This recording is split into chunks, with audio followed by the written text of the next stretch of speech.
नमस्कार दोस्तों, आप देख रहे हैं डार्क गली यूट्यूब चैनल। और आज की कहानी में आगे बढ़ने से पहले खौफनाक और डरावनी कहानियां सुनने के लिए चैनल को अभी सब्सक्राइब करें। छलावा सुनने में बहुत ही आसान और सिंपल शब्द है, लेकिन यह कभी भी किसी के भी साथ हो सकता है और ज़्यादातर बार हमें इन छलावों के बारे में पता भी नहीं चलता है। हमें पता चले या फिर ना चले, लेकिन इस दुनिया में आज भी काफ़ी ज़्यादा लोगों के साथ छलावा हो चुका है और आगे भी होता रहेगा। ऐसा ही एक छलावा हमारे सब्सक्राइबर कपिल के साथ हुआ था। कपिल बताते हैं कि ये उनकी बचपन की बात है, जब वो अपने गर्मियों की छुट्टियों में अपने घर से अपने नानी के घर जा रहे थे। कपिल राजस्थान के भीलवाड़ा में रहते थे। उनका ननिहाल उदयपुर में था। भीलवाड़ा से उदयपुर की दूरी लगभग 150 किलोमीटर की है। कपिल और उसका परिवार शाम को 7 बजे अपनी कार लेकर निकल गए। गांव वाला इलाका होने की वजह से शाम को ही रोड एकदम से सुनसान हो जाया करते थे, लेकिन हमको इन सब से कोई भी फर्क नहीं पड़ता था।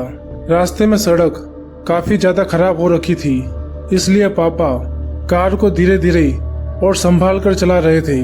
तकरीबन रात के 9 बजे हमारी कार अचानक ही बीच सड़क पर बंद हो गई।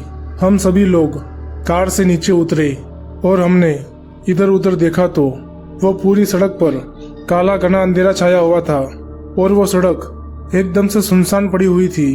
दूर दूर तक उस सड़क पर कोई भी नजर नहीं आ रहा था। काफी देर इंतजार करने के बाद भी जब हम लोगों को कोई भी मदद नहीं मिली तो मेरे पापा ने ही बोनट खोला और गाड़ी के तार को हिलाकर ठीक करने की कोशिश करने लगे। थोड़ी देर कोशिश करने के बाद आखिरकार कार ठीक हो ही गई। कार के ठीक होते ही हमारी खुशी का ठिकाना नहीं रहा और हम सब फटाफट कार के अंदर जाकर बैठ गए। कार के अंदर बैठते ही हमें सामने से मेरे नाना जी आते हुए दिखाई दिए। वो साइकिल से हमारी तरफ धीरे धीरे बढ़ रहे थे। इतनी रात गए उनको यहाँ पर अचानक देखकर हम सभी लोग काफी ज्यादा चौंक गए थे। हम सभी गाड़ी से उतरे और उनसे बात करने लगे। वो दिखने में थोड़े से अजीब लग रहे थे और उनकी आवाज भी जरा सी भारी लग रही थी, लेकिन हम लोगों ने इस बात पर ज्यादा ध्यान नहीं दिया।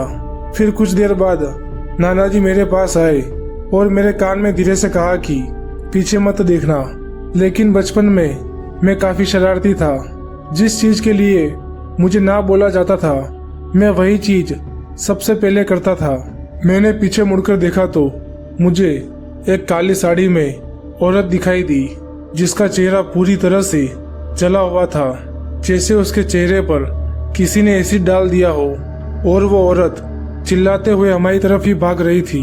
उस औरत को देखते ही मेरे पिछवाड़े के चिथड़े उड़ गए और मैं पूरी तरह से बौखला गया। मैंने जल्दी से मम्मी पापा को उस औरत की तरफ इशारा करके देखने के लिए कहा, लेकिन वो औरत मेरे अलावा किसी को भी नहीं दिख रही थी।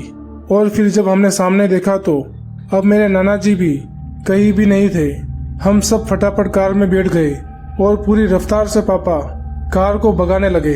खराब रास्ता होने के बावजूद पापा कार को काफी तेजी से भगा रहे थे। आखिरकार हम लोग नाना जी के घर पर पहुंच ही गए और हमने चैन की सांस ली। वहां जाकर हमने देखा कि नाना जी तो आराम से सो रहे थे। तो आखिरकार वो कौन था जो हमें पहले मिला था? ये सब बातें हमने नाना नानी को बताई तो उन लोगों ने कहा कि अक्सर उस सड़क पर ऐसे छलावे होते रहते हैं और समय रहते वहां से नहीं निकला जाए तो वो आत्मा किसी को भी जिंदा नहीं छोड़ती है। उस दिन हमारी किस्मत काफी ज्यादा अच्छी थी कि वक्त रहते हमारी गाड़ी ठीक हो गई और हम वहां से निकल गए। अगर आप चाहते हो कि आपके साथ भी ऐसा छलावा ना हो तो हमारे चैनल को जरूर सब्सक्राइब करें।